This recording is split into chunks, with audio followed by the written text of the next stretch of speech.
Salam tout le monde, bienvenue sur votre chaîne d'actualité Maroc 24. Pensez à vous abonner à la chaîne pour rester informé. Nous sommes le lundi 20 février 2023. On a choisi de vous parler des faits de l'échec de la diplomatie du chéquier de la junte algérienne au sein de l'Union africaine. La preuve, les conclusions du dernier sommet de l'UA tenu ce week-end à Addis Abeba en Éthiopie. Plus de détails dans cette revue de presse tirée d'un article du journaliste Tarek Tab publié sur le 360. La junte algérienne aura beau jouer des coudes dans les coulisses, activer ses réseaux, et une panoplie d'armes de désinformation, à coups d'annonces de chimériques victoires, et ouvrir grand son chéquier pour peser sur la balance, rien n'y fait. Tenu ces 18 et 19 février 2023, le sommet de l'Union africaine apporte de nouveau la preuve que le vent a définitivement tourné à l'échelle du continent, en ce qui concerne le dossier du Sahara marocain.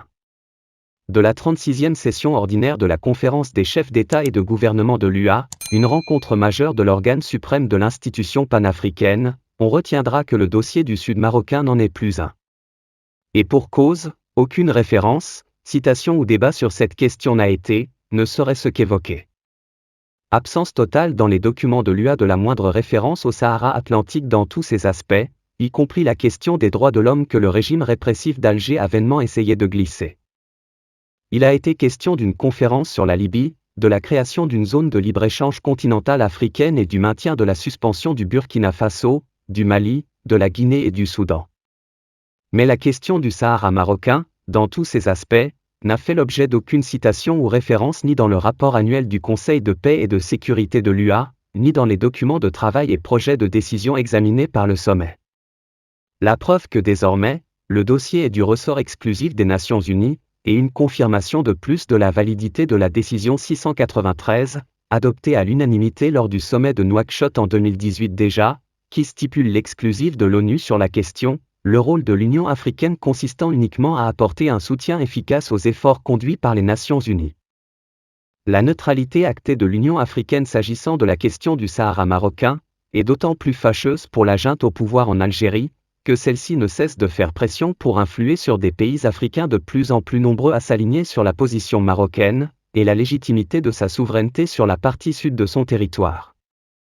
L'annonce faite au cours de ce sommet au nom du président algérien Abdelmadjid Tebboune est un cas d'école en la matière. Comptez $1 milliard promis à l'Agence algérienne de coopération internationale pour la solidarité et le développement, officiellement destiné au financement des projets de développement dans les pays africains.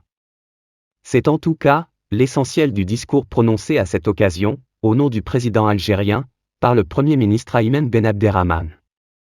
Mieux, l'agence créée en avril 2020 et qui se clame bras financier de l'influence diplomatique algérienne en Afrique, entamera les procédures d'exécution de cette initiative stratégique en coordination avec les pays africains souhaitant en bénéficier. Entendez un appel clair au ralliement avec la promesse d'une alléchante carotte, sonnante et trébuchante, à l'adresse d'éventuels swing states africains s'agissant du Sahara. Un véritable appel d'offres à l'adresse des candidats qui acceptent de monnayer une hostilité au royaume. La méthode est ancienne. En 2021, le même Tebboune avait déjà fait don de $100 millions à l'autorité palestinienne. L'Algérie a également octroyé pareille somme, en plus d'un prêt de $200 millions, à la Tunisie d'un Kais Sayed ouvertement autocrate et qui a transformé une vieille nation en satellite vassalisé à Alger. Mais s'il a un temps fonctionné, il est peu probable que l'attrait de l'argent opère de nouveau. L'Afrique a changé, et ces pays aspirent à bien mieux qu'une aumône en échange d'un alignement sur une junte, qui continue de se prendre pour une grande puissance aux infinies richesses, alors que les budgets colossaux consacrés au dossier du Sahara sont débloqués au détriment d'un peuple algérien, qui manque encore aujourd'hui, de tout. Il n'y a qu'à voir les chaînes interminables d'Algériens qui se lèvent à 4 heures du matin dans l'espoir de se procurer un sachet de lait, pour comprendre que charité bien ordonnée commence par soi-même.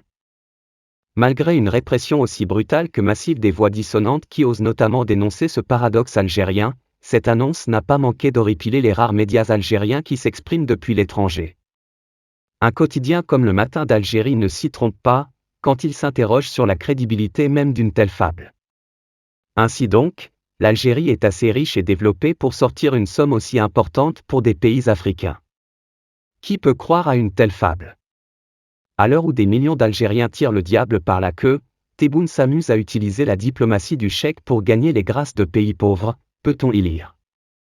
Quelle retombée pour l'Algérie et son peuple? Aucune. L'Algérie a-t-elle une plus grande influence depuis sur ces pays africains? Peu sûr, relève encore ce média qui souligne que Tebboune et ses ordonnateurs dilapident de la sorte l'argent public, sans qu'aucune autorité ne pipe mot. Ainsi va l'Algérie, mais une question s'impose, jusqu'à quand? Pour rester informé, je vous invite à regarder les vidéos Maroc 24 qui s'affichent sur votre écran.